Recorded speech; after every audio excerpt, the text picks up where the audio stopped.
Good afternoon, everyone. So this is my response to the discussion on globalization, the module that we just finished. In terms of challenges and opportunities, I think the two opportunities that occur to me immediately. It talked about in the ideas and action video this idea about how the future of the globalization of education is through collaboration rather than through setting up like satellite campuses, things like that. And that really struck me because in my college we have the director of our School of Art and Design is spending a lot of time trying to form a collaboration like this with an art school in Brussels. And he's doing this specifically and sort of strategically because we don't offer graduate programs, and we're probably never going to be able to offer, at least in the near future, a graduate program in studio art because of the resources and the things that you need to offer an MFA that just aren't possible on our campus. And so he's working with this program in Brussels to sort of think about ways that not only can they work together in terms of delivering an undergraduate degree. This institution in Brussels has a really fine comics and illustration program. That's something we just started, and so the idea is that they would do like class projects together, and they would be able to Skype and have instructors from the school in Brussels teach classes here, and vice versa.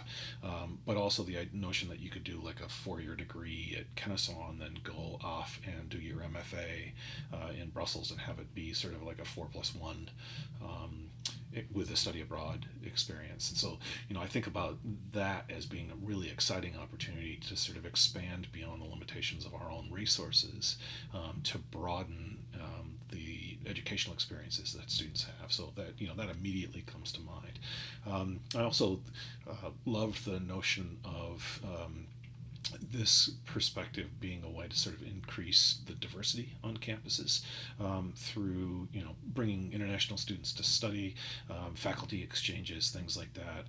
I also love the idea that it presents an institution like ours, which is a regional institution that serves a fairly limited area, to broaden the world perspective that those students have.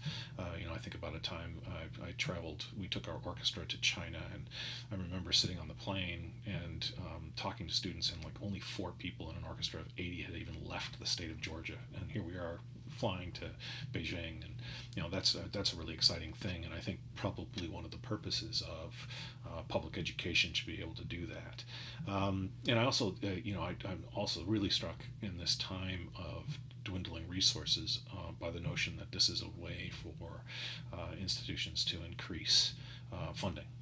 The international students come and they have to pay out-of-state tuition, so they're a higher price, and I certainly understand that. In terms of challenges, I was struck the section in the Litz article where they were discussing American globalization. They were talking about how it was likely that America is going to hold on to its military, economic, and socio-cultural preeminence, and that there's never been sort of a historical peer that has arisen, and there really isn't much of a chance for that happening. And they argue about that it's due in part because we have more sort of economic flexibility than the more authoritarian forms of government have. And it just struck me with what's going on right now about whether that really still holds true. You think about what the Trump administration has done in terms of withdrawing from international economic partnerships, realigning the United States with more authoritarian governments, and alienating our allies, and sort of weakening our traditional position of leadership in the global community. And I just wonder if the notion of American globalization still holds true, and what the future for that is, and how that might impact. We certainly I'm seeing articles talking about the dwindling number of international students that are coming to study in the United States, and how difficult it is to establish study abroad programs, things like that. So that was one thing that certainly struck me as a challenge as government perspectives and approaches change, how that can impact the globalization of education. Um, I also think a lot about how hard it is for an institution like mine, which is a regional university, to seek these kinds of global opportunities because they're expensive and they take a lot of time. And we're looking so hard at how we spend money on campus. Um, so that strikes me as being one of the really strong challenges to this. I think about our campus KSU has a satellite campus in Montepulciano, Italy, but it took a really long time for them to find resources to update those facilities. And as they were doing that, a lot of people were asking questions about how much money we were spending to do that, and especially because we were reducing budgets on our campus. We weren't getting merit increases. Our faculty and staff salaries aren't competitive with the educational marketplace. So there was lots of questions about what the value of spending resources to develop that is. And our students, and this is not uncommon across the USG. They just don't have a lot of money to engage in this. So, we offer a scholarship that's funded through student fees as long as the USG allows us to continue to assess that fee. But even that doesn't make it possible for our students to go because these are kids that come from fairly low socioeconomic backgrounds, and the idea of being able to take a whole semester off or even a 2-week program and spend the money to get yourself there, provide housing, pay tuition, and then get yourself back, that can be really prohibitive for a lot of our students. In terms of what I learned from this model and how it changed my perceptions, I'm not sure I really know the answer to that question. I think that it certainly highlights the stuff highlighted for me the global focus in education. It made me start thinking about that in a slightly different way, and I understand that there is a lot of movement towards these increasing these international opportunities. I think I was aware of a lot of that before reading this and taking in this information, but it certainly helped me put some language to it to help me understand it a little bit better.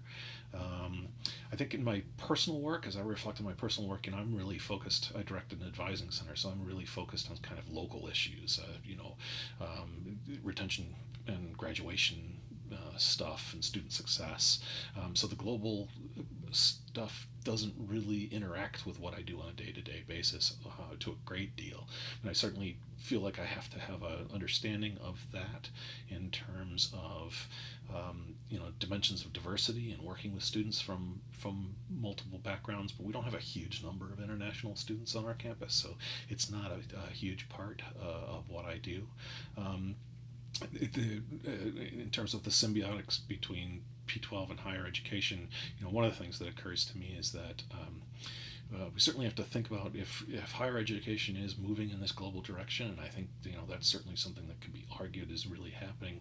We have to think about really what we're doing to prepare students to transition to that kind of environment. My son went to an international studies magnet program, and so they had a really big focus on. He did a study abroad trip every year. They sort of provided opportunities for international experiences, and they had to do big research projects that had international focus. So I think that he felt I think that his awareness of these kinds of issues is probably higher than a lot of students. I think students coming out of that program probably are. But I also recognize that that's a really unique experience. Not many schools and students have that access.